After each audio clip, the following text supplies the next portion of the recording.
Hello and welcome to another episode of That's Absurd. Please elaborate. Yay, we're excited. It's Friday on the day that we're recording. But Thursday for you. I'm excited for you listening because tomorrow will be Friday for you. You're almost there. Oh, unless you work in some kind of, less 9-to-5 job, in which case maybe today's your Friday. Or maybe today's your Monday, which that's great too. There's a lot of caveats to this, but we're excited in the present tense. Be happy for us.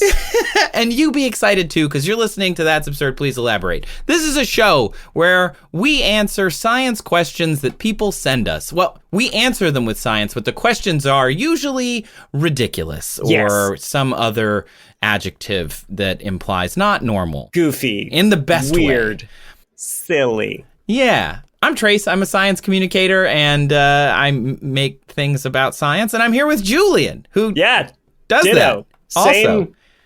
Same tagline applies. And if this is your first time listening, thank you for listening to this show. I apologize every week, but, whatever. I'm just happy you're here. And this week we will answer 2 questions from our audience. If you want to submit a question, go down into the show notes. You can find any number of ways to send us questions, from calling us on the phone to emailing us, and you can even text us if you want. But either way, Julian, you're going to go first. What question do you have today? My question comes from Pinky, who we affectionately refer to as our Pinky here amongst us, because Pinky's been a big member of our Patreon and a big fan of the show. But I didn't choose it because I'm playing favorites. It's genuinely an excellent question, but I'll let Pinky ask it himself because Pinky called and left a voicemail. Hello, my name is Pinky from Redding, California, and I was wondering how many blueberries, if there is a number, would you have to eat to actually turn blue? The reason I think of this question is I have a couple of toddlers, and they love blueberries. They eat so many that sometimes I wonder if they're going to turn into that girl from Charlie and the Chocolate Factory, where she turns into a big blueberry. So yeah, would that solve anything? Would that solve anything? Okay, Pinky, you don't even understand how much joy this brought me, because diving into this had so many twists and turns that I was not prepared for. No way. And I'm so excited to share it. I was messaging Trace before we recorded. I'm like, the answer has to be an impossibility. There's no way. I mean, let's start first with the kind of more general premise, and that is, Trace, is it possible to change color by eating a lot of, say, certain fruits or vegetables? I mean, I've read that you can turn orange if you eat too many carrots or something. Yes. But that's carrots. Yes. And orange is like an earth tone. And I don't know, I feel like I've already got like an orange base layer, so we're just turning it up, Okay, you're half right in that you can turn orange, but the reason that orange is a color you can turn but not necessarily blue, I mean, we'll get to that, is not quite accurate. Oh, okay. So I'm fine being wrong. I love to learn. Great way to learn. Yeah. So let's start with turning orange, right? Yeah. Like you mentioned, there's certain vegetables, fruits that if you eat a lot of them, it'll give you that kind of orangish tint to your skin. Yeah. And that's from beta-carotene, a pigment found in things like carrots, yams, oranges. Carotene obviously gets its name from carrots. And you can develop a condition called carotenemia. By the way, when you hear emia at the end of stuff, that means it's related to blood, right? So that'll come up later. Okay, so if you eat a lot of carrots, the pigment can eventually get deposited in your tissues and you can have that kind of orangish tint. So why not the same with blueberries, right? Yeah, why not the same with blueberries? Why not? I think that's what you're supposed to tell me. Yeah. Are you asking? Did you not research this too? Okay. Not the same with blueberries, because blueberries are made up. They're not real. So There's no carrots are real. Blueberries are a myth. Yeah, I have a van, and on the side it just says blueberries are a aren't real. They're not real. Well, I mean, # blueberries are kind real. of. Show me a blueberry. I can't. I've never seen one. Blueberries aren't blue. I mean, not because of a pigment, at least. Huh? Yeah. This keeps coming up, but it's this. As it turns out, a 2024 study discovered that blueberries get that blue color on their skin, not because of a pigment, but because of randomly arranged crystals in the fruit's waxy coating, scattering light and giving blueberries their signature indigo appearance, according to Live Science. Cool. So what happened was researchers, they realized like, hey, when you squeeze blueberries, you don't get like a blue juice, you get a purpley juice. So what's going on here? And they took this outer layer of the blueberries and they rubbed it on some cardboard and they let it crystallize. Literally just rubbed it on some cardboard. They're like, oh, I got these Amazon boxes lying around. Sometimes science looks like reappropriating cardboard. I don't know what to tell you. At least, reuse. It's number 2 in the 3 R's. So it's important. Great. So they smear some blueberries on there. So they coated it, the skin part of the blueberry, they put it on some cardboard and they looked at it, and sure enough, they had crystalline structure that when it reflects light, the light interferes with itself in such a way that blue wavelengths are amplified and it looks blue. Amazing. Yeah. I mean, I would never have thought that would work. and it did. I'd be like, this is you're being insane right now. Right. You bought blueberries at the farmer's market and you're rubbing them on an old Amazon box and you're going to see if it turns the Amazon box blue. So you're not, as far as I know, going to be able to eat blueberries and then reconstitute those crystalline structures in your skin and have it refract light the same way. Oh, got it. Because it's not like there's a blue thing in the blueberry, like a blue particle that you're eating and you just like consume too many blue particles. Because that's what happens when you have the caroteninemia, right? Is that you have too many orange things in you. Things that reflect orange light as opposed to bouncing light off and making the light interfere with itself so it turns blue. So it looks blue. Yeah, structural color, which we talked about before, but it's more complicated. Right. But what about that purple juice, though, right? Like, what if you still ate so many blueberries that internal tint, which is from a pigment, somehow translated? Do you think that's possible? I mean, I don't know. I'm open to the idea. I'll put it that way. I'm open to the idea, Julian. Okay, because I think I'm going to blow your mind with this a little bit. Okay, I'm ready. Okay, so we talked about beta-carotene in carrots that gives it that orange color. Well, the pigment that gives blueberries that deep purple color when you cut them open or squeeze the juice out, that comes from pigments called anthocyanins. So anthocyanins, they're found in vacuoles of a lot of different plants. Vacuoles are like the little water reservoir inside each plant cell, right? Because they're water soluble. They're usually in the flowers and fruits of plants, but they can be in stems and other places. And they're in blue poppies, pansies, tulips. They're also in blue corn, Concord grapes, acai berries, red cabbage, which is actually really purple when you look at it, right? Thanks for saying acai correctly. That makes me and my Brazilian family very happy. I make an attempt at pronunciation, and sometimes that was it works perfect. out well. Acai. Thank you. It's great. Thank you. Okay. So yes, I thought you were going to thank me for saying red cabbage is purple because this was a big issue for you. Thanks You're a lot, single issue voter. I was really upset about it. Red cabbage is purple, damn it. It's purple. I have 2 vans. One van says blueberries aren't real, and the other one says red cabbage is. It's actually really I just flipped the cardboard over is really all it is. The same cardboard you smeared the blueberry skin on. How do you think I wrote it? Yeah. You wrote, "This is not blue," with the blueberry skin. It's very meta. That's actually kind of genius. Okay. It's something to talk about at parties. Anyway. That I don't go to. So, red cabbage, which I'd say, is often purple when I see it. Cherries, which also, they're red, but they're also purple cherries, right? Yeah. So all these purple fruits, plants, and raspberries. Those are like red as can be, though. Like those are red, like so red. We used to pick them next to my house and put them on ice cream because we had these wild raspberries and they were so good, but so red. They're not like red cabbage red. They're real red. I mean, there are some that are darker, but... Yeah, but they also have anthocyanins for that coloration. So what's going on here? What's going on here? Trace, it turns out anthocyanins colors are pH dependent. What? If anthocyanins are in high pH solutions, so more basic, they're purple. What? And if they're in low pH solutions, they turn red. What? Yes. That's cool. This is apparently a common intro to chemistry course demonstration where you make... Well, that makes sense because I failed intro to chemistry. So. Which wasn't that your major for a little bit? Julian.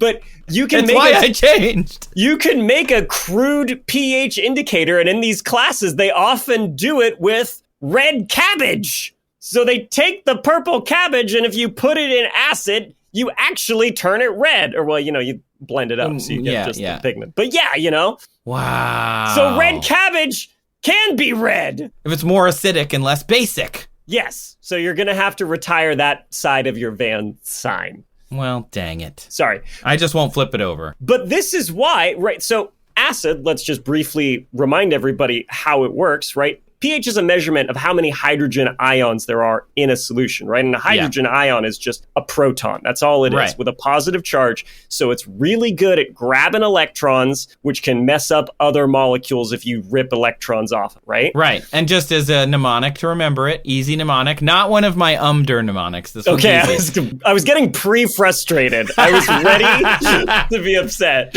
Not as good as lava and magma, because magma is Oh, no. This is a pH. So pH is a little p and a big H. So it's easy to remember. Just think about what big H is. It's hydrogen. So it's the power of hydrogen. Right. Which is super cool. And when you're tasting sour, you're tasting how many protons are in something, which is awesome. Super cool. Although it is confusing because a low pH number means a high number of hydrogen ions because it's an inverse math. It's inverse anyway thing. Anyway, we only got you halfway there. Some stuff you're just gonna have to remember on your own. Look, I'm the guy. I can only do so much with my mnemonics. I'm the one with all the ideas over here. You think of something. Okay, anyway, but because blueberries get that purple color on the inside from anthocyanins, that's why they have a reputation for having a lot of antioxidants. It reacts with these hydrogen ions, which are oxidizers, because oxidation is removing electrons from stuff, and therefore, reduces the pH of stuff. But it also means, Pinky, and Pinky's toddlers specifically, when you eat a lot of blueberries, where they go? After the mouth, where's the next stop? Poop. No, that's the last stop. There's an in-between. There's a lot of in-between. I have a kid, so I'm traumatized. There's poop everywhere, all the time. All the time. And it's just poop constantly. Right. You go into the mouth, into the stomach. Yes. And then into the intestines. And the stomach has a pH of somewhere between 1 and 2. Stop it. Which means when you eat blueberries, they turn red in your stomach. Wow. Did I just blow your mind a little bit? You did. That's neat. That's bananas to me. No, the blueberries. Blueberries. Sorry. Although blueberries and bananas are both delicious. I mean, if you put them together. So good. Too bad blueberries don't exist. Well, that's weird because I went to the grocery store, Trace, and I bought some blueberries and I blended them up and I strained out the juice from the skin, which actually was a lot more pale color than I realized. I didn't realize the blueberries aren't really that purple on the inside. There's just like a little bit of purple near like the skin. And then I tried to make that acidic with vinegar and it changed colors a little bit. But when I did the same thing with the skins turned bright red. Cool. And then I put another batch of skins in some water with some baking soda to make it more basic, and it turned blue. So this actually works. So that means you can't eat enough blueberries to the point that they will then turn your skin blue because the pigment is getting deposited and it's still blue. You turn it red. You turn the blueberries red. So if I ate enough blueberries, would I turn red? That's a great question. I have no idea, honestly. I'm sure there's a lot more complexity about like how pigments get transported and what lets beta carotene get deposited in your skin versus something like these anthocyanins. But I think just knowing that when you eat them, they turn red in your stomach, that's cool enough for me. I am satisfied. That is pretty darn cool. So, with all that said, though, let's talk about turning blue. What do you mean you still turn blue? Like if you're cold? There are other things that can cause people to turn blue. Other than being cold? Well, that's actually one of them, and I will get to that. Oh. Yes. But there are things that you can inhale or ingest that will turn you blue. Silver compounds can accumulate in tissues, and then when they're exposed to sunlight, they break down into silver metal or silver sulfides, and that gives you a bluish tint. A condition called argyria, which is from argentum. It's the Latin word for silver. That's why silver's AG on the periodic table, and it's where Argentina gets its name. Because they have a lot of silver there? Yes, or explorers thought they had a lot of silver. I don't think they necessarily do. But when the Spanish came back from their first expeditions, they were like, there's silver everywhere! Fund a whole lot more expeditions. You know how it always goes. Silverland! Oh my, I found a whole place called Silverland, and you have to send me back. I'll make you so much money, I promise. And all the English were like, they found this place called Argentina. I don't understand what that is. Yeah, and River Plate, which is also Silver River. Anyway, okay, so you might get argyria if you ingest or inhale silver chronically. Apparently, a major thing that can do it is colloidal silver. Oh, yeah, okay. One of those health supplements that people who don't trust modern medicine are wont to take. For example, a guy named Stan Jones, who was a libertarian candidate who ran for Senate in 2002 and 2006. And during the Y2K, he was worried that antibiotics weren't going to be available. And so he started taking colloidal silver as a preventative measure. And what's he look like? I'm clicking on it. Why does he look like an evil Data from Star Trek? Like he's probably the blue. He's so shiny, and you know what it looks like? It almost looks like the camera wasn't balanced correctly, but it does. It's as a film nerd, right? I'm like, that's a white balance issue. But if you look at his hair is like a normal hair color, it looks and so white. It's like he's got white hair, but his skin is blue. Yep. Oh, no! Anyway, I mean, not to say that silver doesn't have don't its purposes, do it. But, just taking colloidal silver because you're worried, I am not a doctor, but I don't think it's recommended. Probably not. Probably not. Don't. Okay.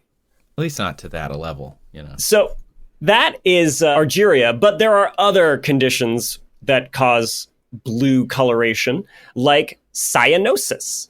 Right? Well, that's aptly named. Cyanosis. Yeah, exactly. Yeah. Cyan meaning dark blue. There's a lot of etymology. One possible cause of cyanosis is cyanide. Oh, don't do that. Right. That's bad. And I thought, wow, cyanide, cyanosis, is that where the condition gets its name from? No, actually. What? Cyanide is named because it was first extracted from a blue pigment, Prussian blue. Oh. But the name is not related to where cyanosis comes from. And in fact, cyanide seems to only cause cyanosis indirectly, right? So cyanide, the reason it's such a dangerous toxin is it's because it messes up the way our mitochondria make ATP. Yeah. One of the steps in the whole process, the last step that produces the most ATP, is the electron transport chain. Mm-hmm. And during one of those steps, oxygen binds to something in this chain, and that allows you to make a lot of ATP. Well, cyanide binds to that iron in that step a lot more effectively. It basically blocks out the oxygen, and then your cells run out of ATP. You can't make more. You run out of energy, and it can be fatal. It's bad. It's like, I've heard it described as like suffocation on a cellular level. Yep. Bad. That's what it is. That's bad. What it is, because you can't get that oxygen. Even if your blood is effectively carrying that oxygen to where it needs to go. Traffic jam. Somebody parked in your parking spot there. Oxygen. One stupid cyanide has taken up 2 spaces. Basically. And it's made of metal. Yeah. And it's huge and angular, and I hate it. Yeah, it's like a cyanide truck. Like a cyber truck. This is a cyber truck joke. It is. We don't like the cyber truck. It's a dumpster. I don't like it.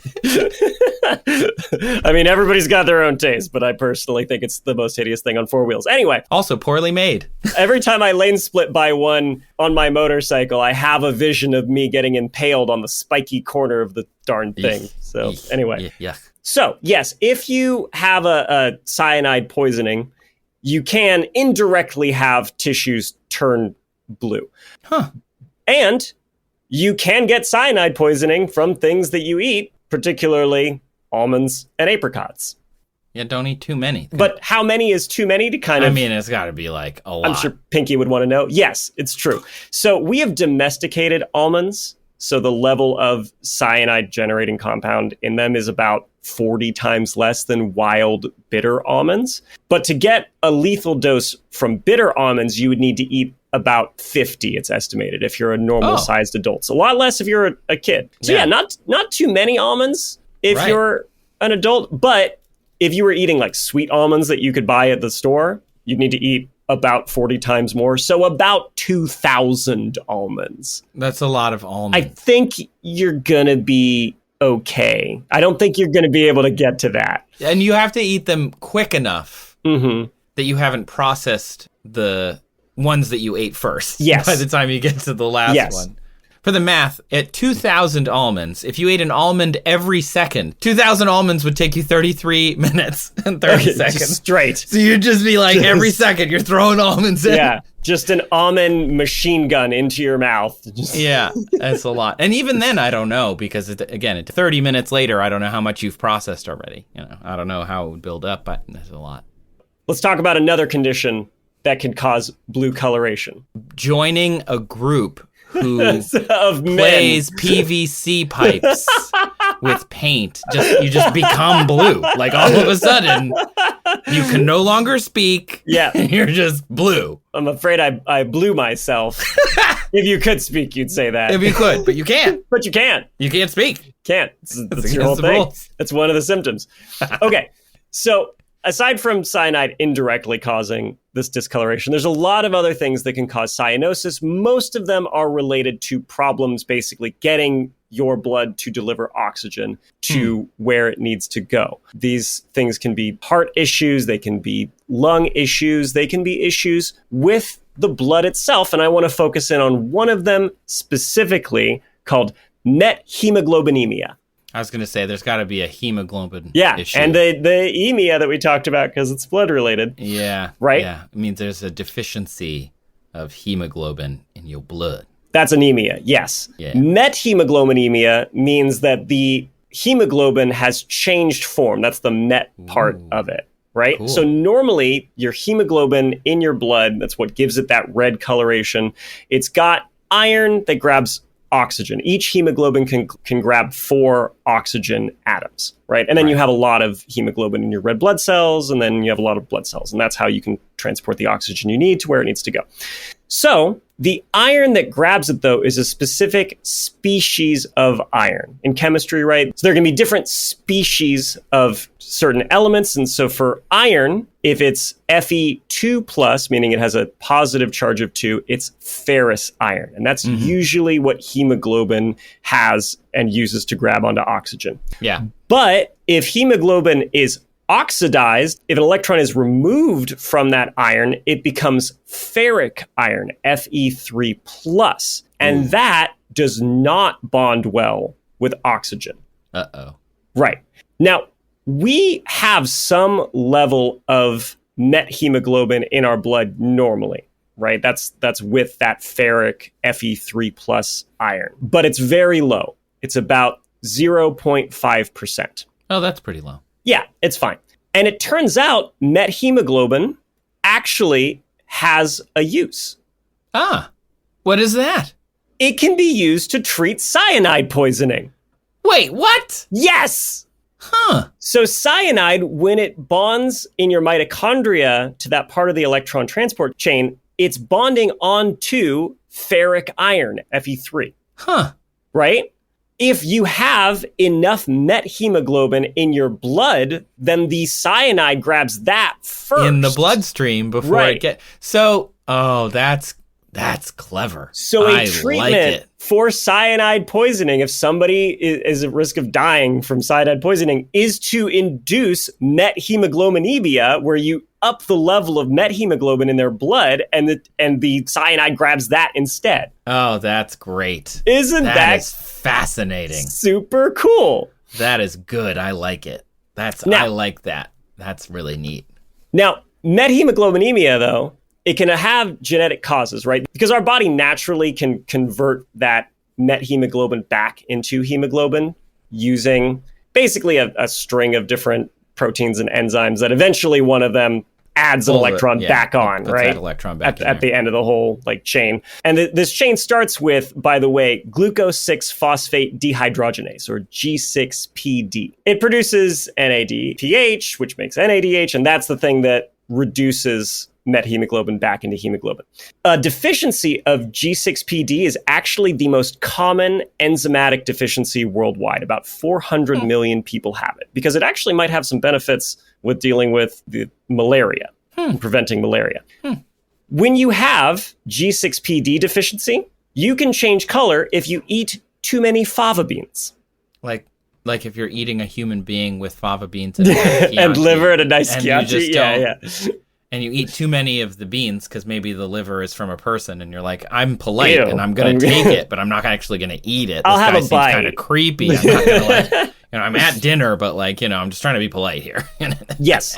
And then you have a G6PD deficiency, right? Yeah. And if you only eat the fava beans, it'll change color, because fava beans are an oxidizer. They cause oxidative stress. They can damage the red blood cells and turn them into methemoglobin. And if you don't have G6PD that can convert it back, then your body just breaks down those damaged red blood cells, which produces a yellowish color and causes people to look jaundiced and yellow.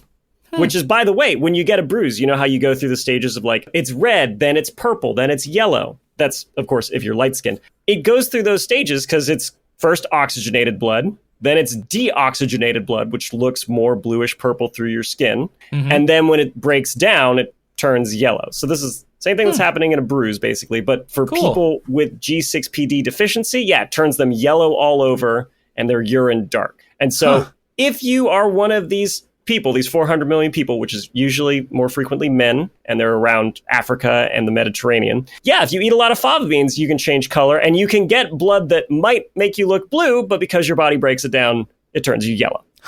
That's neat. Human bodies are cool. Super cool. Very complicated, if not obvious.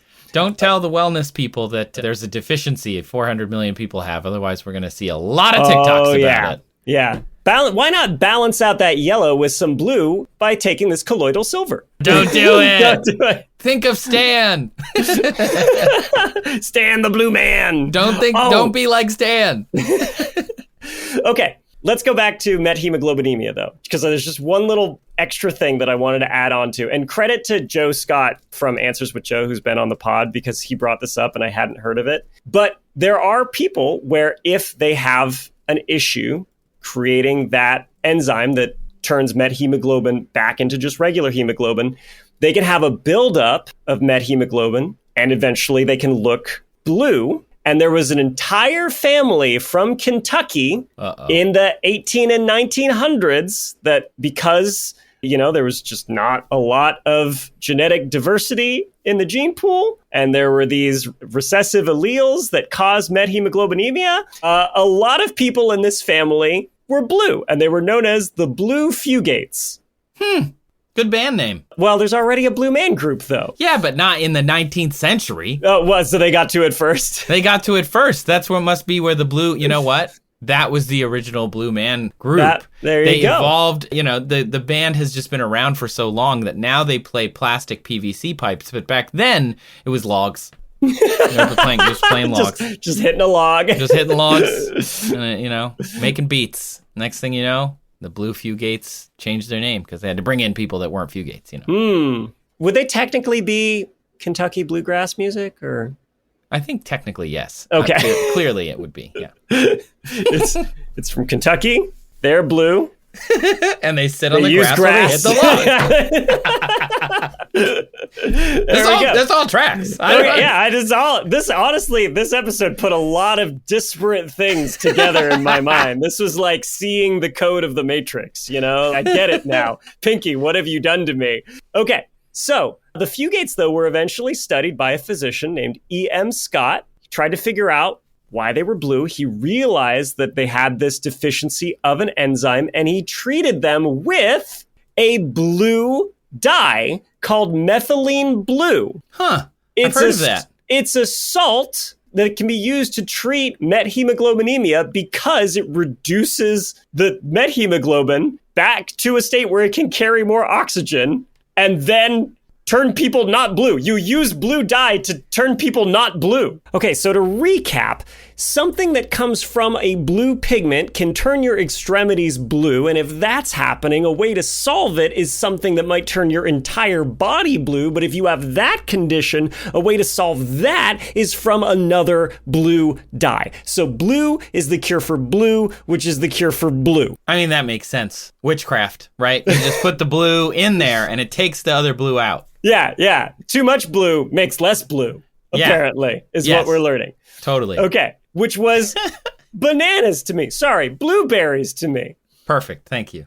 But finally, I want to talk about something that you mentioned, being cold. Yeah. Which can cause cyanosis, right? Because your blood isn't carrying oxygen to your extremities anymore because your core is taking it in to try and keep you warm, right? There's multiple types of cyanosis. Central is when it can be all over, but there's also peripheral, which is when it's on your extremities. But you can also have central cyanosis as a result of choking. Oh, yeah. That makes sense. Because you're not getting the oxygen. Your blood's not getting oxygenated. It's turning that dark color and then making the rest of you look blue. So Pinky, potentially, if you choke on a single blueberry, you can turn blue. Satisfying answer achieved. You cannot eat enough. If they make it to the stomach, it's too late. They're red now. Yeah. But if they get stuck along the way and you can't breathe, then you'll turn blue. So Pinky, the answer is infinity or 1. I like it. How satisfying. Now I want some blueberries. Okay, chew them first. Too bad they don't exist. Yeah, if only. Let's take a quick break and come back with another question while we all ponder the blueness of the universe. Julian, give me your best dinosaur roar. Oh, God, an asteroid! It's horrible! Wow, that was not where I expected that to go. We're popping in before the show to tell you about I Know Dino. It's a dinosaur podcast. You know, we think of those dinosaurs being this thing that's been dead for tens of millions of years. Even so, studying dinosaurs can still teach us stuff that is relevant to the world today. Yeah, like climate models to help us understand global warming. Migration patterns of dinosaur lineages, they tell us about Earth's changing continents. We can also study dinosaur diets, what plants lived then, and maybe what animals and how they interact. And, this is super cool, many dinosaur injuries, paleopathologies, they're the first known occurrences of diseases. And they talk about all this kind of stuff on I Know Dino. It comes out every week with new dinosaur stories that you're not going to hear anywhere else. Like, I hadn't heard of a lot of these, which is pretty cool. You can find I Know Dino on Apple Podcasts, Spotify, wherever podcasts are. And if you found us, you can probably find them. Go check them out. And breathe. Okay, we're back. I did notice a little blue pigment there. I think it worked. I tried really hard, but it didn't. I don't feel anything. That's one of the symptoms. Oh, no! Yeah, that tingly feeling. All right, Trace. Well, now that you're back and your brain is oxygenated, what is your question? I want to learn. My question comes from Justin, who sent it to us via our website. What would happen if you ran a hose from the ocean into space? Huh. And then they elaborate, would it act like a siphon? Which, if you picture, right, like you have the ocean, you have this big tube, and out the end of the tube, you could see like water leaking out of the earth because that's what you would picture were you, trying to siphon, well, other things, which we're going to talk about in a second. It does feel like a big straw. Yeah. And then, I remember when I first learned how straws really work, I was kind of upset by it because we're going to get into that. When we were young and went to the bar a lot, we used to stick straws together because, Julian, what's your serial killer trait? My friends and I have this conversation a lot where like, what's your serial killer trait? It's like a weird thing that you do that people are like, why do you do that? For me, I don't like holding things. I will do anything that I can to not hold stuff. If I buy something at the mall, I will literally find a way to like hook it into my pants or like having a kid has been the best because you can always just bring a stroller and set it in the stroller. But like when I road tripped through Europe or backpacked through Europe, I had a carabiner for my camera and so I could clip it onto my backpack. I just don't like holding things in my hands. And I know there are probably people in the audience who would hear that and be like, yeah, because you have to be ready for action. And it's like, no, I don't want to defend anybody. I don't, that's not going to happen. That's not my day-to-day concern. To be honest, I forget I'm holding it a lot of time, or I get bored holding it. And I'm like, can I please just stop this? Or I'll forget and I'll drop it, which happens a lot. Are you qualified to identify your own serial killer trait, though? Like, I think it's better to ask, like, what do you think my serial killer trait is based on the years that we've known each other? I mean, I don't know. Exactly. I don't know. And you never will. Ah! Okay, think about it, and we're going to come back to it.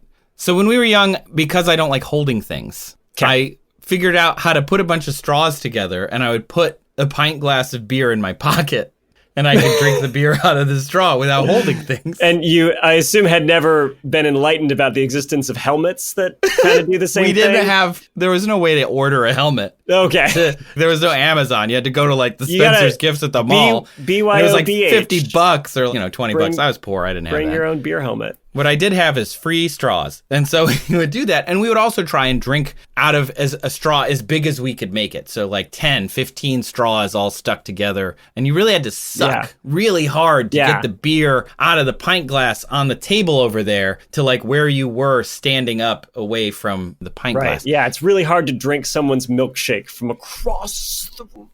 I drink your milkshake. I drink your milkshake. I drink it up. So, to your point, though, when you're drinking out of a straw, you're not actually really sucking. Mm-hmm. Really. You're not, like, sucking up liquid. That's not actually what you are doing. Right. We're going to explain why, but the 100 kilometers of atmosphere or whatever above you, I guess it's not really it's more than that, is pushing down on the liquid, and that's what's causing you to be able to drink it. Right. Which is wild. It's pushing down on the rest of it. Yeah. And that's forcing some up the straw because there's a low pressure zone inside the straw. Yes. Yeah. Which I is remember learning nuts. that and being like, nuh-uh. Like, you can't. No, I refuse to believe that that's how that works. The column of air above the pint glass is what is pushing the beer down so that I can suck it through the straw to me. And should we note, this works with more than just beer, right? Yeah, true. Soda. Yes, it works with all things liquid. Blueberry juice. But don't drink too much of it or it'll turn blue. Specifically, Justin asked about siphons. And we've been talking about straws. Straws and siphons are different. A siphon is something very specific. You've probably seen this in a film, or maybe you've done it in real life. I don't recommend it, but maybe you have, where you have somebody who's like in a post-apocalyptic scenario, and they go to steal gas out of a car that's maybe broken down, or they're stealing it out of a car that's not broken down. They're just doing it to be a jerk, whatever. You get a rubber or silicone tube, and you stick it into the gas tank, and then they like suck air out of the tube, and then gas comes out, and then they put it in their gas can, and the gas just kind of keeps coming out. Yeah. Like it just keeps coming out of the tube into the gas can. Have you ever had a fish tank? I have. Yeah. You ever do a water change? You don't need to siphon gas from a car. You could do a water change. I've never done it, but that, yes, it seems like you should really change your fish's water. My God, that's terrible for them. Well, I don't have one right now. Because they died because you didn't change the water out. That's actually true. We did have a fish in college that we'd never changed the water, and then we just left it in the trash room. We didn't know what to do with it after it died. Yeah, that'll do it. But no, it's the same thing, right? You stick a little tube in the fish tank, and then you kind of get it going. But yeah, if you just put the end of it in a certain place... Yeah. Infinite water glitch, right? This is actually an ancient idea. There are ancient Egyptians who carved reliefs from 1500 BCE showing siphons moving from large storage jars into other places, other jars or wherever they did it to go. And why it works is actually still a mystery. We have ideas of why it works, but nobody's like, this is 100% why. We just don't know. We don't fully know why siphons work. That's kind of surprising. Isn't it? I thought so too, especially since it's this like ancient concept that does feel like magic, like you said, like infinite water glitch, because it just like keeps going. It just keeps going, right? You're like, how is it going up the tube and over, right? I'm thinking fish tank wise, right? You've got to have the tube going over the top of the glass and then down into the bucket. And you're like, I understand the end point is lower than the starting point and liquids go from like low to high, but the bit in the middle where it goes up, how's that happening? Right. We don't fully know. In ancient times, they thought it was a combination of gravity pulling the liquid down and also the atmosphere, similar to the straw, which is why I started there, where the atmosphere is pushing down on the fluid as well. So gravity pulls, atmosphere pushes, et voila, siphon. But did you know siphons work in a vacuum? No, I didn't. Yeah, no atmosphere, siphon will still work. So there goes that part of the equation. So the atmosphere actually does not seem to matter. So then they thought, okay, maybe it's like a capillary action or something like that. Nope, not really capillary action. Though generally speaking, according to Wikipedia, Bernoulli's principle is the accepted explanation of siphons. There is some kind of force that keeps the fluid moving from one place to another. And physicists tend to say that it's a mixture of gravity and cohesion of the fluid being moved. Okay. So I can get that. Yeah. So basically, yes, to your exact point, we'll use the aquarium. You have your fish aquarium. It's on a stand somewhere or your countertop, and you get it going, and then you put a bucket on the floor, and the siphon is going to continuously kind of pull water, is what it feels like, pull water out of the aquarium and into the bucket. And what they think is happening basically is gravity is pulling down on the water up high, and it's going down into the bucket below. And the cohesion of water is what keeps it going, that infinite water system. Because it's like, as the water is pulled out of the tube, or it flows out of the tube, it's pulling more water with it, because water tends to stick together. And if it seems like magic, it's really just science and nature. But a little bit of understanding of it helped me really think about this question. So in our siphon situation, eventually it will stop. It is obviously not an infinite glitch in real life. Eventually the aquarium's empty, the gas tank is empty. Yeah, of course. So like the atmospheric pressure or like the gravity essentially like balances it out. And you can see this, like we're literally in an experiment, you can do it, and if it's got enough force to it, it'll give a little bit of like wobble as it like balances between the systems, as long as they're not too far apart from each other. You just run out of fluid eventually, and it reaches an equilibrium. So the straw thing, you're creating what's like a fictional or like illusory force of suction. But what's really happening is the atmosphere is pushing down on the liquid and pushing it up into your mouth. And all you're doing is providing a low pressure environment inside of the straw. That's me, baby. I'm all about providing a low pressure environment. You know, we're just hanging out.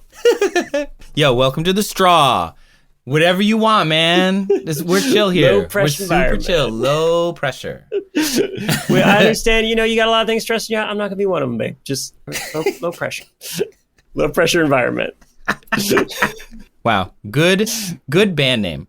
Low pressure environment. That's the club that they play in. That's the low pressure environment.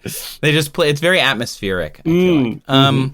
So let's say we had a 1 kilometer hose. Okay. We're not going all the way to space with a 1 kilometer hose. The Kármán line is 100 kilometers. That's why I said that earlier. Right. About 62 miles up. There is atmosphere above that, but above that you need rockets rather than jet engines. Not enough air to push against, but there's still air. It's just, there's air for all the way to the moon. There's still air. It's just, we're just looking at 100 because it's easy for math. So you got this 1 kilometer hose. You stick it in the ocean. And then the other end, we're just going to put on a magical flying platform that stays in one place. If you really want it to be technological, just imagine the Curiosity and Perseverance, flying sky crane. The hover, that's just cool. It's just cool to think about. But it's there in the sky at a kilometer up, holding up this hose. On the sky crane / magic platform is a big vacuum pump that is creating a low pressure environment inside that hose. What up? Is this a siphon or a straw? It is more of a straw because of that. We're creating that low pressure environment. Now in physics class or in science class in middle school and high school, what they usually say is there's no such thing as sucking, right? Do you remember that from school? Or the pun is science doesn't suck. Forces either push or pull. Sucking is not a force. So something is either there's a low pressure environment, so the atmosphere is pushing the water into the straw, or the water is pulling more water into the straw as it goes. Or, surface tension can be pulling, like capillary action, up something very thin, and so on and so forth. It's either pulling or pushing. There's no sucking. So you've created that low pressure. It's pulling it up into the straw. How far up that hose do you think we could get with, let's say, the biggest, most industrial size sucking device, like vacuum, that we can create the lowest pressure inside of that hose possible? Maybe not hard vacuum, but like very low pressure. And it's a 1 kilometer hose. Yes. So it's anything between 0 and 1 kilometer. Yes. My gut is telling me it's going to be shockingly not very high up. My gut's telling me it's something on the order of definitely not even halfway. Like, I don't know. I'm going to say 100 meters. Wow. I mean, your gut is telling you correctly, yes. But I still overshot it? You overshot it by a lot. You overshot it. My gut was telling me that too, and my brain was like, shut up, gut. No, what was your gut really telling you? My gut was telling me like 20 meters? That is so close. It's 10. 10 meters. Wow. That's it. That's all you could get up. The reason that you could get up only 10 meters, 10.3 meters, or about 34 feet, is because that's how much the mass of the column of water is above the surface of the ocean. So basically, the equation that we're looking at is the hydrostatic pressure formula. We talked about it a little bit in the water tower water pressure episode from a little while ago. It's pressure equals P, or rho, times the gravitational acceleration constant times h, or the height, and then you add the pressure of the local atmosphere. So you're trying to figure out the total pressure. This is for like depth, or like the pressure of the water that you're building. So in this case, pressure is actually 0, so you can reorient it to get the height. So you end up with height equals 0, because we're creating a low pressure environment inside the hose, minus the atmosphere at sea level, which is about 101 kilopascals, over the density of water, which is about 1,000 kilograms per meter squared, times the gravitational acceleration of 9.8 meters per second squared. You end up with about a negative 101,000 over 9,810. So 10.3. And you can do this for anything, because you can do different densities, you can do different locations. So knowing this, how far up do you think something like mercury, a liquid that is very heavy, could get? Say you have a cup of mercury and you have a really big tube. How far up do you think you could get mercury to go? And remember, it's heavier, so it's going to go less far. So the question is, how much less far? We measure atmospheric pressure in mercury because it's like super sensitive to it, though, right? Yeah. So I don't know why. Yeah, I think there is a reason. I forget why. It sticks together, and it's I've learned this though, that there's advantages to using mercury as opposed to like water. Water, like colored water. I think it's more precise. Yeah, I think the problem. Well, I think the issue is too with water. Like you'd need a much bigger. Amount thermometer in order to see the difference. We had, I think, a water thermometer in my science class, and it was like 3 or 4 feet tall. It's big. Yeah. Big. So just guess. You won't guess it, but it's 76 centimeters. Okay. So like 3/4 of a meter, or 2.5 feet, I guess. So not really that high up. And again, that's because the mass of the mercury is equivalent, or balances, with the mass of the column of air in 1 atmosphere of pressure. So you're just basically balancing, similar to that siphon. You have to balance out gravity. You can pump it higher, of course. Like if you put a pump at the bottom and push it, you could do that. But Justin didn't ask about a pump. They asked if it's a siphon. When we talk about atmospheric pressure, if you've ever heard the term, right, there's different measurements for it. There's pascals, there's 1 atmosphere is like standardized, but then there's also millimeters mercury. And it's literally like how far up on a gauge, on a barometer, the mercury goes. Right. And that's how we can tell if the atmospheric pressure is changing. We set it to something, and then as atmospheric pressure goes up, the mercury moves up, and as it, goes down, the mercury goes down. So that's essentially how it works. And because of the relationship between temperature, pressure, and volume, if the volume is constant and the pressure inside of the thermometer is constant, then the only thing that can change is the temperature. So we end up with a thermometer. And cool. And that's pretty cool. So we just invented the thermometer. And Justin, the barometer. Good job, everyone. Nice. Great job. I'm proud of us. Great. A real productive work day. So the bottom line, again, the water maxes out at about 10.3 meters, no matter how tall the tube is. You could make a tube to space. We'll talk about why you can't. But even if you got there, the hardest vacuum ever, right? Like a hard vacuum of space, you're not going to suck anything up because, again, science doesn't suck. So something either has to pull it or push it. And the thing that is pushing it is still just the weight of the atmosphere.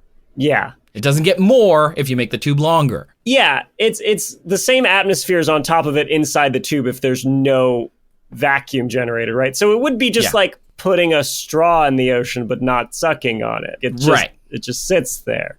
Right. And you can create, like, if you were to pull that, again, magical hose up into space, you would create a low pressure environment inside of the hose. But at 10.3 meters, it would, at the very top, and even if all of the air inside of the hose got, like, evacuated into space and it was this very much a vacuum inside of the hose, it would still stop at 10.3 meters. But above that, you'd have water vapor. So it would start to sublimate into the vacuum because, again, the relationship, volume and temperature and pressure. But at some point, it would then turn into ice and it would freeze because, again, still, and then you just end up with a blocked pipe. There are many reasons why this doesn't work. There's a common thread here on this show. Yeah. There's a lot of reasons why this doesn't work, and I'm going to meticulously go through all of them. You can, however, make a longer straw if you want. You can not go directly up more than 10.3 meters, but if you want to go sideways, you can go sideways real far. There's the elite world records, which seemed pretty shady to me, I'm not going to lie. It's not the Guinness book. It's a different one. Our favorite source. Less reliable than the beer company's records. Yes. Mel Sampson, a radio host from Nova Scotia, Canada, allegedly holds the record for longest straw that she drank Coca-Cola through. Any guesses how long that might be? It's going to be limited because of all this stuff we talked about. So I don't know, like a meter and a half. Longer. She exceeded the 10 meters by quite a bit. Yeah. This woman's an industrial-powered vacuum sucker. Closer to your first guess. No. So 75.82 meters. That's too many meters. Or 250 feet. And there's a video of it. It's very long. It's the world record. Oh, yeah. The video's long, right. The video's also long because they just are like wandering around their radio show office talking about it. The straw was flat on the ground. They're drinking out of a can or like a glass of Coke or whatever. And they just are using the negative pressure to move it little bits at a time through the straw. Which, if you know how straws work now, this makes total sense. You're like, okay, cool. So they just put it flat on the ground. They create a low pressure. It moves the Coca-Cola a little bit. Then they create another bit of low pressure, and they create another bit of low pressure, and they're just slowly pulling a little bit at a time, and it wants to stick together, but there's gaps of air in between the straws, which I never thought of as a kid, but that's why I had so much trouble sucking the beer out of the thing on the table, because it would like drip everywhere. Wait, how old were you when that... I mean, I guess I was 21, so adult, but still. But like a big kid. Relative to now. I was drinking out of straws that I had stuck together while the Irish band was having us clap vigorously. It feels like I was That's why you need your hands free, in case an Irish band makes you clap. Maybe this is where you're not a serial killer trait you're comes just from. Musical. So anyway, this I thought was pretty shady. And yes, of course, you can do that, but I feel like this is saying it's the longest straw in the way that, I don't know, if you put it in a car and you drank it out of the tailpipe, you're like, that's the most explosive drink ever. It's just like, that doesn't matter. Do you think our disreputable world record certification agency would know the difference between a siphon and a straw? Because I feel like we could take advantage of how siphons work if we have the can on like a high shelf. Like on top of a really big building. Yeah, and then the straw is just like, the end point is somewhere below it, and we just get the Coke over that initial lip. It's going to just keep going. Yeah, right? Yeah. As far as I know. I mean, yeah, it should. Did you know that a siphon, by the way, I didn't mention this because I wasn't sure where to put it in. A siphon will not only work in a vacuum, but it will also work if you separate it out. So like the water can be separated from the column and make little spurts, and it will still follow the path of the siphon. So if you get a siphon going so it's strong enough, you can get it to like jumping fountain its way to another thing, and it will still work because siphons are wild. And again, we don't entirely know how they work. We just know that they do. Bottom line, though. Okay, yeah, right. Back to this. Yeah. There are other tubes that exceed the 10-meter limit. Can you think of any very tall, tubey things that move water around? I mean, like a pumping station to get water over a hill. Sure, yes. Like in a skyscraper, about every 10 floors, they have pumps to get things up high. I'm talking about something natural. A geyser? A xylem in trees? Yeah. So trees are taller than 10 meters. So how do they get water higher than the most technological flying sky crane pump could ever do? That we could waste our money on developing. Honestly, it would be sweet. It would be cool. So cool. It'd be so bitchin'. That's how you would make 100 million view YouTube video, is you build a sky crane with a pump on it to do a simple science experiment and then go, look at this crazy! And like, I'm gonna shoot this water into space! Yeah, and then, but really what you did is an experiment that they knew how to do in 1500 BCE. So do you know how trees do it? I think so. It's been a while, but yeah, it's like they're taking water in from the roots of the ground, and they're moving them through the little tubes in the wood called the xylem. Xylem, which, funny enough, even though phloem sounds like stuff would flow through it, the water goes through the xylem. That's a good mnemonic. Yeah. You're welcome. Xylem and phloem, but the phloem is for the other one. Doesn't xylem mean like wood, and so like xylophone is like it's got wooden keys? Anyway. Oh. Didn't know that. Cool. Lot of etymology in this episode. Anyway. Entomology. Anyway. Bentomology. Anyway. Entomology. It comes with rice. Okay. But it moves up through the xylem. Yep. And eventually it goes to the leaves. Right. And then the leaves. Out the stomata. Yeah. It evaporates and diffuses out the little openings in the leaves called stomata.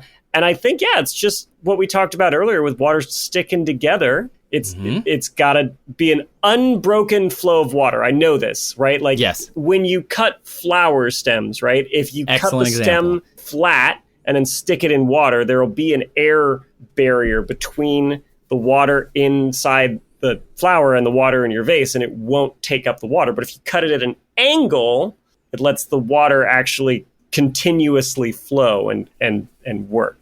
So that's excellent. Did I eventually kind of land somewhere near the answer that you're looking for? I mean, firstly, you just taught everybody that they should cut their flowers at an angle, which will make their flowers last longer, and they'll feel very thankful for that.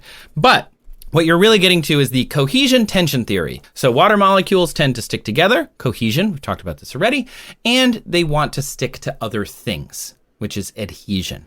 So if you think of a water droplet on your window or on like outside of a frosty mug, that's adhering to the glass and sticking to itself in a droplet. So the cohesion tension theory for water means that the water is drawn up into the plant and it keeps moving up because of the transpiration at the top out of the leaves, which creates a negative pressure of like -2 megapascals. So that's like a lot.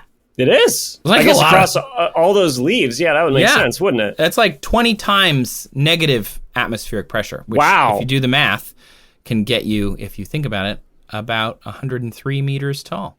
Wow. I never considered that might be a limiting factor on how big trees can get. They can reach over about 115 meters. So they can there's maybe a reason that they only get about 110 meters tall. I don't know if that's why, but like I thought that was a neat coincidence at least. I'm just an idiot with a calculator. Okay. So anyway, it's not sucking the water up. The water is naturally moving up the xylem because of the way it adheres and wants to stick to itself, which is pretty great. So you can suck things, sort of. It's pushing itself up into the xylem, but you're never going to get it to space. Sorry, Justin. It's just not going to happen. Gravity is pulling it down all the time, and so we have to contend with that. Think siphon. So it's not going to be a siphon. You could think of it as a straw, or you could pump it and push it up there. But 100 kilometers is a really long way, and we can only make it about, what is that, 0.1 of that? But all of this is without saying, by the way, Justin, just a really quick rant here at the end. There is no way we could make a hose that could go to space. This is like the space elevator myth now. What are we going to make the hose of? Think of how heavy that hose is going to be. It's a 100-kilometer long hose. I got a 100-foot hose out in my front yard. It weighs like 50 pounds.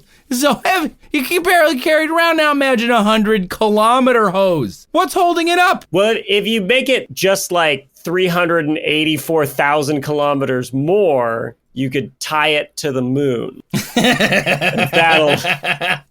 It'll just drag. Hold it up. It'll just be dragging along the ground. You'll just be like, there'll be certain places on Earth where you'll be sitting and you'll just hear tink tink tink tink tink tink tink. Whipped as by like the moon hoses. The moon. It's the moon hose. Everybody get out of the way. Moon hose. Grab your beer. Move it. Whoop, there it goes. Oh, the moon hose is going. There goes the moon hose. Also, moon hose. Great band name. Great. I would go see the moon hose. They are great. Oh yeah, I saw them at the low pressure environment. They are not a low pressure band. The moon hose, no way. Moon hose, high energy. Moon hose goes hard.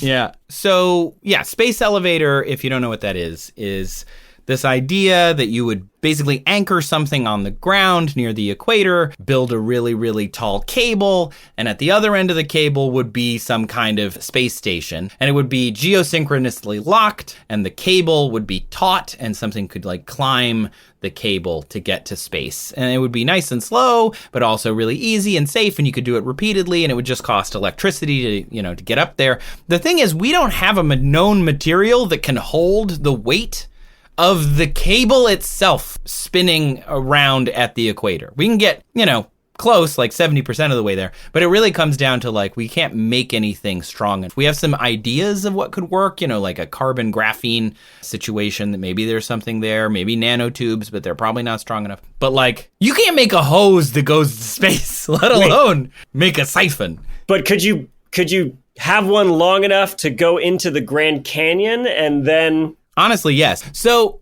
I looked this up. The longest siphon in the world is the Dead Ox Flat siphon. It's 8 feet in diameter. It's in Malheur County, Oregon, and it carried water 5 miles. Wow. So the siphon was 5 miles long. You can see it in the Library of Congress. I'll put it in here because I know you're going to nerd out about it for a second here. Sure am. It's pretty. There's this picture. Whoa! Yeah, isn't that awesome? From the now that's the 1930s. A hose. That's a hose. That was Moon Hose's first album. Yeah, isn't that cool? It's really, really neat. And it was built to move water to the Dead Ox Flat for irrigation. Super duper neat. And it's just a siphon, so that you don't need pumps. Like now we would build a pipeline, which would have to have pumps along the way, and like things can keep it moving, but it's just a big siphon. So cool. The Egyptians would be proud. Awesome. So to recap, space hose, impossible. Even if you were able to build one, it would only go up about 10 meters because that's how far the atmosphere could push it. Because you're either pushing or pulling. And also siphons are magic, but they're not magic. They're science. They're magic until we figure it out. Yeah. Science. Everything's magic until I figure out what's going on here. With that, you've reached the end of yet another episode of That's Absurd. Please elaborate. And we still don't know what Julian's serial killer trait is. If you think you know what it is, send us a message on Instagram at That's Absurd Show, or you can post it on our Spotify. You can leave comments there. We see that we get them. The next question I'm going to tackle is a Spotify question from somebody's comment. So thanks for leaving them, everyone. There you go. This show was created and written and produced, and also everything else, by Julian Huguet. And by Julian Oh, shoot. Wait, no. I was prepared to do something, and you threw me off. I hate working with you. Trace Dominguez. And the guy I hate working with. The guy I cannot stand. Wow, this is like a band. Oh my God, did you hear Moonhose broke up? Oh no! It was us, we're Moonhose. The show was produced, edited, and made sounding good by... Look, if there was going to be a moonho, I think it would be Kyle. Pretty sure. Not a moonhose, just a moonho. Just one. Like the garden tool. He's a garden on the moon. He's a garden tool on the moon. That would be Kyle Sis, our buddy. We love Kyle. And our associate producer, of course, is Sabrina Capello. Our music is thanks to Epidemic Sound. And we exist thanks to you, the listener. All the questions that you send in, they're what makes the show possible. Clearly, we have a lot of fun researching them and answering them. Our question askers for this week were Pinky, and Justin. If you would like to also submit a question, there's so many ways to do it. You can email us at hello@that'sabsurdshow.com. You can visit our website, that'sabsurdshow.com/ask. You can call us at 302-TAPE-SHOW, that's TAPESHO. Or if you're my mom, you can just text them to me directly, because even though she listens to every episode, she asked me yesterday, hey, I got a question, how do I submit it? And I'm like, you're texting me right now. You can just text it to me. That's totally acceptable, but nobody else. Please don't dox me, or you'll find out my serial killer trait. Okay. Gasp! We also want to thank our patrons over on the Patreon who support us and make a lot of little things possible, like, paying the people that we brought in to help us make stuff. Those patrons that we need to thank are absurd administrators Adam, Les, Austin, Jonathan, Evan, Dan, Sabrina, The Brain, and Silver Skies. We also have a new patron. Yeah! Woohoo! Gigi?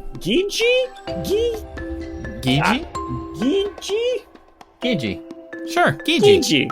I'm sorry cute. if we got your name wrong, but thanks for being a patron. We really appreciate it. Thank you for joining us. Please leave us a review wherever you are listening to this podcast right now. If you're on Spotify, join the others who have followed the show and left us a positive review, hopefully. If you're on Apple, really leave us a review, because we really want to get our Apple Podcast numbers up. Please do it. You can leave us whatever you like. Just say, hey, that Trace guy's fine. Or just tell us your favorite band name. Put that one in the review. And also, if you want to see some videos of us, you can find us on the YouTubes. And of course, a special thanks to those listening on Nebula, some of whom also watch the videos there. But you can listen to the show if you are a Nebula subscriber, and by listening, you support the show. You get a little cut of everybody who listens to the show, so thank you for those listening there. If you want to join Nebula, we get a little cut if you join as well. Go.nebula.tv/that'sabsurdshow. It's a great little streaming service, and we really enjoy it. And as we say at the end of every episode of our show, don't be like Stan. Don't be blue. Don't be blue. The opposite of blue is blue.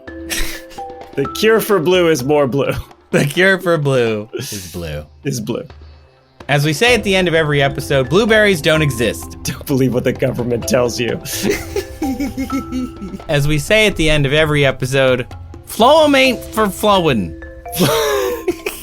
Now you're knowing that phloem ain't for flowin'. It's the xylem. It's the xylem.